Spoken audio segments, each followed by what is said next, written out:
Sa dulong bahagi ng mahal kong bayan, may isang paraisong puno ng kagandahan. Tawi-tawi ang pangalan, minamahal. Lupang hinubog ng dagat na bughaw at banal. Mga pulo'y nakalatag sa yakap ng karagatan, parang mga hiyas na kalog ng kalikasan. Sa bawat alon na marahaw, sumasayaw, kasaysayan ng lahi ay muling sumisinag. Doon nagmula ang mga kwentong dakila ng pananampalataya at kulturang buhay pa. Mula sa Simunol hanggang sa Bonggao, ang diwa ng pagkakaisa'y hindi kailanman maglalaho. Sama, Badyaw, Tausug at Jamamapon, mga lahing nagbigay ng dangal sa panahon. Sa kanilang wika, awit at tradisyon, naninirahan ang puso ng bawat henerasyon.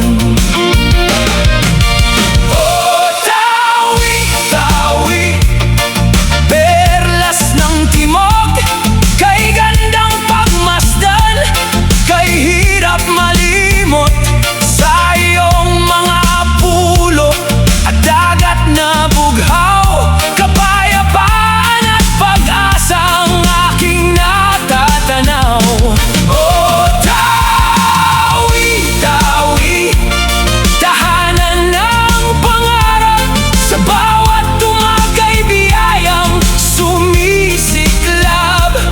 Ikaw ang larawan ng yaman at dangal, na mananatili sa puso magpakailanman.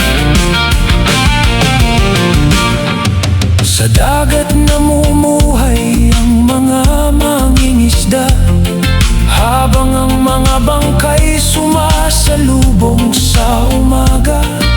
Lepa na makulay sa alon ay dumaraan, tila awit ng buhay sa gitna ng karagatan.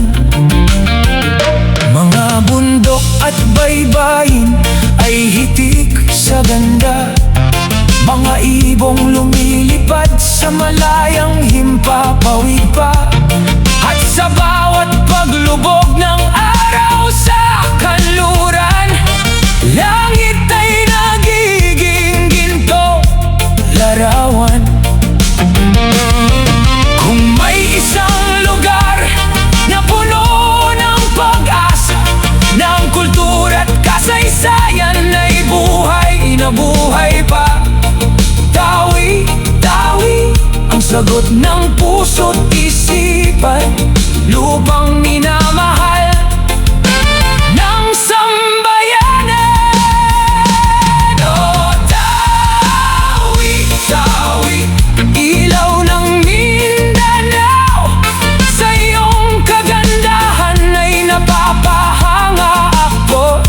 Mula noon hanggang sa mga susunod na panahon, ikaw ang tahanan ng pagmamahal at tradisyon.